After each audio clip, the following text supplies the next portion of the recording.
me gustaba como esta consigna que nos planteaba Jime y Fábrica, ¿no? Como de, bueno, hacernos la pregunta de qué entendemos por arquitectura feminista o por ciudades feministas. Y a partir, como al hacerme esa pregunta, lo primero que vino a mi cabeza fue como una arquitecta, una mujer arquitecta, que ahora voy a contar quién es, pero que seguramente todos conozcamos bastante bien, que me parece que viene como a cuento por sus acciones, pero también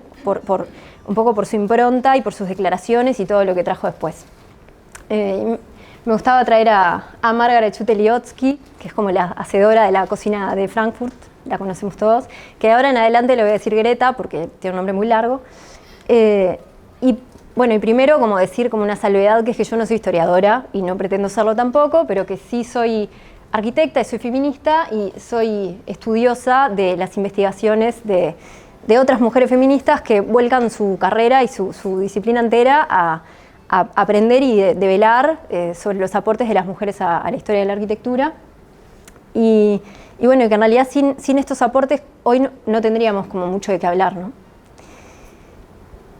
Quería empezar un poco esto con una anécdota también, como Magda y Tati, el mundo de las anécdotas,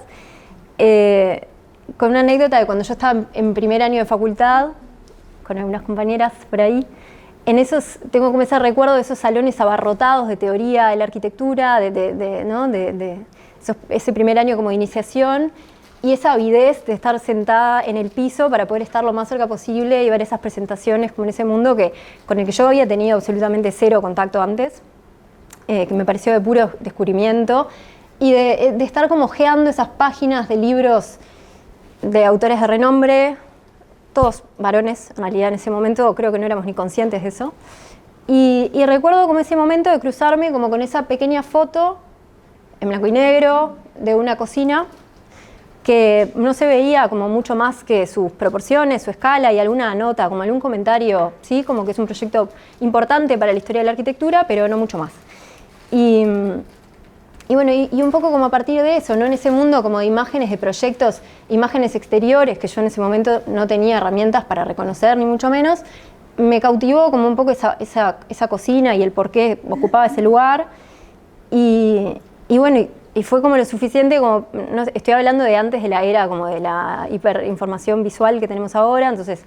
recuerdo como ir al cuarto de mi hermano, prender la compu, googlear un poco, imprimir como fotos más grandes de esta cocina, a ver, de qué estábamos hablando. Y en realidad no era que esta cocina me pareciera como especialmente cautivadora en sí, sino, recuerdo la sensación de que lo que me llamó la atención es lo mucho que me hacía acordar a la cocina de mi tía Magda. Como ese pantallazo de, yo esta cocina la conozco. La cocina de mi tía Magda en realidad era una cocina que era un poco distinta a las que yo estaba como acostumbrada a habitar, a la cocina de mi casa, era una cocina como re chiquita, bastante moderna, y que durante esos cumpleaños familiares, de un familión enorme, era capaz de sostener infinitas cantidades de paquetes de sanguchitos y de masitas y de cosas, y me trajo como inmediatamente a ese espacio que conocía bien. Y recuerdo como preguntarme, ¿no? En eso, ¿cómo puede ser que una cocina vienesa de principios del 1900 sea parecida a la cocina de mi tía Magda en una cooperativa de viviendas en Montevideo? ¿Cuál es como el sentido en esto, no? Y yo creo que hoy no voy a develar ese misterio, obviamente, no vamos a llegar a contestar esa pregunta, pero sí recuerdo que me hizo preguntarme sobre la manera en la que las arquitecturas influyen unas en otras, y cómo podemos reconocer, como a través de esos movimientos que son como transtemporales, transatlánticos, ¿no? Reconocer como características espaciales de unos proyectos en otros. Y también, por supuesto, que lo que no me llamó la atención en ese momento, pero que ahora sí lo sabemos, es que esa cocina chiquitita, en realidad, era una de las pocas obras de arquitectura producidas por mujeres que íbamos a estar estudiando en esos libros de historia. Y también por qué sería eso, ¿no? De las que eran reconocidas como debidamente, ¿no? Entonces,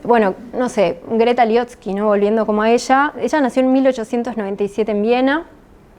fue una de las primeras mujeres en Viena en estudiar arquitectura y es considerada la primera arquitecta vienesa, ¿no? Y se murió a los 103 años, es una arquitecta que vivió por completo el siglo XX y que tuvo una carrera excepcional, especialmente en el campo de la vivienda social, pero también en muchos otros ámbitos. y que se convirtió un poco en un ícono, en parte por su lucha por los derechos de las mujeres, pero también por la paz y por otras cuestiones, pero que trazó su carrera en un mundo de varones. Greta diseñó la cocina de Frankfurt en 1926. Ella era súper joven, una arquitecta súper joven, y ahora sabemos que más que una cocina, la cocina de Frankfurt en realidad era un modelo un modelo estandarizado que se adaptó y que se logró instalar en unas 10.000 cocinas del modelo del programa Nuevo Frankfurt, que tenía como objetivo modernizar la infraestructura de la ciudad y la vivienda pública de la ciudad. Y que fue realmente diseñada como un laboratorio del espacio interior doméstico, con criterios de eficiencia, de higiene, de flujos, de movimientos. Y el objetivo de Greta, y ella misma lo dice así, era que de alguna manera reducir a través del espacio la carga que las mujeres destinaban al trabajo doméstico en la cocina, y que pudieran destinar más tiempo a la vida pública y a la vida política. Ese era un poco como su planteo atrás de este proyecto como de sistematización. Y para este diseño de modelo racional ella entrevista a mujeres, entrevista a grupos de amas de casa y basa el proyecto, este proyecto adaptable, en estudios también detallados de tiempo y de movimiento. Y ahí logra como incorporar elementos que son icónicos y que hoy en día en realidad estamos como súper habituados a tener en nuestras cocinas, como los espacios de guardado incorporados, bueno, no sé, elementos para sacar la basura, extraíbles, hasta un taburete giratorio, no sé, un montón de elementos que en realidad hoy los conocemos, los podemos llegar a tener. Y bueno, y es sin duda el proyecto más difundido de Greta. Tanto así que ella misma se demostró como esta incomodidad con el hecho de ser como vinculada directamente con una cocina innumerables veces, ¿no? No sé, siempre como demonizando que se le puso como esa etiqueta y que bueno, hoy estamos hablando de ella también por esto, ¿no? Esta línea del tiempo en realidad es un mapa más que una línea, es un extracto de mi tesis de maestría que lo que busca es un poco preguntar, ¿no? Porque sabemos que nada viene de la nada y bueno, importa también en esta conversación que estamos teniendo saber en quiénes se apoyó Greta para desarrollar este proyecto, quiénes vinieron antes, quiénes vinieron después y cómo se relacionan de alguna manera sus arquitecturas. Y en esta graficación, donde hay como experiencias espaciales y también teóricas de la vivienda colectiva desde una mirada de género, usa las 4 olas feministas como marco sociopolítico, que son esos 4 pulsos que se van viendo y que de alguna manera interconectan como algunas distintas experiencias. Y en este mapa temporal encontramos a la cocina de Frankfurt como por allá arriba, entre medio de la segunda y la tercera ola del feminismo, y esto nos permite también detectar algunas de estas arquitecturas que vinieron antes y después, como por ejemplo las tratadistas domésticas del siglo XIX y XX. En este caso, las hermanas Catherine y Harriet Beecher, que ellas tuvieron un rol súper importante como antecedente para el trabajo de la cocina de Frankfurt, y que juntas escribieron una serie de tratados enfocados en el trabajo doméstico realizado por las mujeres en las viviendas, que estaban como destinados también estos tratados a valorizar el trabajo y el rol de las mujeres en la sociedad que cumplían en ese momento. Hay una cuestión contextual, que es que las hermanas Beecher pertenecían, también por eso su difusión y su posibilidad de poder escribir y de ser leídas, a la alta sociedad de Estados Unidos en ese momento, pero también en paralelo ellas formaron parte de la lucha abolicionista de la esclavitud, ¿no? Tenían como un poco esa bandera y es gracioso porque en distintas ocasiones ellas se les encuentra haciendo como comparativas de que el rol que cumplían las mujeres en la sociedad en ese momento era comparable con el rol de los esclavos, ¿no? Y aparece como esas comparaciones. Y bueno, en uno de sus libros, en The American Women's Home, esto es publicado en 1869, absolutamente pionero, presentan una perspectiva sobre la domesticidad y sobre el imaginario social del hogar norteamericano y proponen optimizar a la vivienda desde una mirada eficiente, con el fin también de reducir el trabajo doméstico y la necesidad de tener sirvientes, ¿no? Es como un poco el enfoque. Unos años después, pero esto igual sigue siendo antes que la cocina de Frankfurt, Christine Frederick también publica otro trabajo que es The New Housekeeping, y ella ahí habla también sobre diferentes configuraciones espaciales que aportan eficiencia a las áreas de trabajo reproductivo de la vivienda y usa esto es como súper interesante porque usa, para la definición de estos diagramas, usa métodos vinculados a la ingeniería mecánica. Y de alguna manera marca como pauta que las personas, o entiende que las personas que están haciendo ese trabajo en realidad están trabajando, ¿no? O sea, de identificar al trabajo doméstico como trabajo real. Entonces, bueno, vemos que la cocina de Frankfurt tiene como algunos trabajos teóricos que funcionan como antecedentes para las exploraciones espaciales, pero no solo eso, sino también otro caso, como el de Charlotte Perriand, que pocos años después de la cocina de Frankfurt, ella en realidad hace una propuesta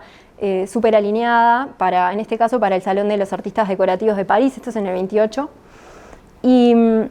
en su propuesta ella integra la cocina al comedor a través de una ventana horizontal, deslizante, y es entonces como la idea de la primera cocina integrada, o de la primera cocina americana. En realidad es como una lógica como súper paralela a lo que está proponiendo Greta, pero en este caso, donde propone unir o separar ambos espacios, ¿no? Que parece como bastante innovador para el momento. Charlotte había trabajado durante años para el estudio de Le Corbusier, después trabajó mucho por su cuenta, y él en el 46 le encargó el diseño de las cocinas inmobiliarios, porque acá hay cruces todo el tiempo, de cocina inmobiliario de la unidad de habitación de Marsella, también como un diseño modular que pudiera ser producido en masa, bueno. Y ella sí basó el diseño en la idea de la cocina moderna y de la cocina eficiente, pero su aporte como más importante no fue solo la apertura de la cocina a la sala de estar, sino que también la cocina, luego de ser utilizada, pueda ser cerrada y que permanezca en el espacio como un mueble y que de alguna manera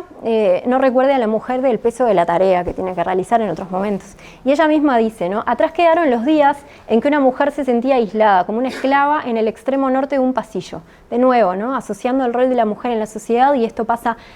años después, al rol de la esclavitud en la sociedad. Bueno, si el fin de Charlotte en este caso era aumentar la comunicación que se tenía desde la cocina a los espacios sociales, para visibilizar y para poder compartir, o sea, entendemos que esas acciones son sumamente pioneras, pero también, por supuesto, nadie se estaba cuestionando en ese momento el rol exclusivo que cumplía la mujer en este tipo de tareas de cuidado, ¿no? Eso empieza a cambiar rápidamente en la década de los 70 y de los 80, donde la crítica feminista de alguna manera es un poco dura con proyectos como por ejemplo la cocina de Frankfurt, justamente porque a pesar de la voluntad de emancipar a la mujer a través de estas decisiones espaciales, en realidad se la sigue encerrando en un ámbito individual e identificándola con esta tarea específica. Pero por suerte en la década de los 80, de los 90, surgen proyectos como el que estamos viendo ahora, que suman a la discusión maneras nuevas de desarrollar el espacio doméstico desde una mirada de los cuidados mucho más integradora. Un caso paradigmático es este que justamente se nombra en homenaje a Margaret Schutel-Jotsky, que es en Viena, y que es en homenaje a ella porque es símbolo de una arquitectura que está pensada en las mujeres, en sus deseos y en sus necesidades también. Y surge un contexto muy particular en el cual no voy a entrar mucho, pero que es la generación de la Oficina de la Mujer de Viena, que es una oficina súper pionera en la incorporación del enfoque de género en el urbanismo, en la planificación, y que termina derramando a proyectos pioneros como este, donde, bueno, en este proyecto, que es un master plan, pero que dentro del master plan hay distintos proyectos de vivienda colectiva, no se mira solo el espacio doméstico, sino que se empieza a volcar la mirada sobre el espacio urbano y se usan distintos criterios, se ejercitan criterios de flexibilidad y de adaptabilidad que se adapten, o que se acomoden, que busquen eliminar jerarquías y adaptarse a las distintas etapas de la vida. Este planteo que hoy de repente nos suena como tan familiar, en realidad surge como en estos contextos. Y uno de los edificios de vivienda más icónicos del conjunto, que esta axonométrica es un poco como representación de ese espacio, vuelca los ojos a la calle, como diría Jane Jacobs, y hace que las cocinas sean como este elemento icónico, que de alguna manera son el espacio como más visible de la vivienda, pero también el más visible desde el conjunto. O sea, las cocinas como espacio de conexión con el mundo exterior, ¿no? Esto se sigue reproduciendo en los últimos años en distintas investigaciones, se vuelca a la docencia, vuelve a proyectos de muchas de nosotras. En este caso, en la investigación de Napuchaner para Kitchen Le City, investigando sobre los edificios de vivienda sin cocina, con cocinas profesionalizadas, y cómo eso se vuelca a la docencia, en su caso particular, pero también se vuelca a los proyectos de arquitectura, como 110 habitaciones, donde la cocina se vuelve como un espacio más, una célula más de ese esquema tipológico de las viviendas, pero también por otro lado se encuentra como el corazón de la vivienda, ¿no? Un poco como siempre, como yendo y viniendo entre esa lectura de que es como el espacio doméstico por excelencia, pero que a la vez tal vez debamos como dejar soltar un poco como esa carga política. O las propuestas de cierto estudio, este estudio catalán exclusivo de arquitectas mujeres, que también buscan como encontrar a través de la cocina un elemento reconocible dentro del esquema tipológico, que se vinculan directamente con las circulaciones colectivas y que se convierten también, en este caso, en un espacio social por excelencia del conjunto. O bueno, estas cuestiones como tal vez más performáticas, en este caso de colectivo Habitaria, donde en el contexto de pandemia vuelcan como el espacio doméstico y el espacio del comedor a la calle para visibilizar estas dinámicas de cuidados y convertirlas como en parte del dominio público. Y bueno, y un poco como para cerrar, a mí me parecía que estaba bueno hoy hablar un poco de la trayectoria de Greta. A mí me encanta esta foto, no sé, me parece como fantástica de esa personalidad como alucinante. Estudiar un poco la trayectoria de Greta, sus obras, la manera en la que la historiografía de la arquitectura la trató, también a ella y a otras, y ver cómo este resurgimiento de esta figura como súper icónica a la luz de la tercera y de la cuarta ola del feminismo, que nos da herramientas para seguir proyectando y construyendo y generar como nuevas narrativas. Y igual pienso que en este caso la historia de Greta y de la cocina de Frankfurt es una excusa que da cuenta de algo mucho más grande que el propio espacio destinado al trabajo reproductivo, que es la cocina, sino que considero que es una historia asincrónica de cómo estas acciones en el campo teórico en realidad trasvasan a la disciplina y se convierten en espacio y pueden generar aportes a la construcción de ciudad. Y me pasó que cuando terminé esto pensé, bueno, pero en realidad, ¿quién es la protagonista de la historia? No pude darme cuenta si era Greta, si era la cocina de Frankfurt, si era la cocina de mi tía Magda. Me parece que al final, y capaz que es como un poco, y escuchándolas como a ustedes antes, pienso que en realidad las protagonistas somos nosotras. Y que estas como arquitectas que en realidad hoy en día estamos como siguiendo con este entramado histórico de saberes y haciendo un poco lo que podemos, desde la técnica, sin duda, desde nuestro conocimiento situado y desde mucha también apuesta a pensar la manera en la que nos relacionamos en el espacio. Y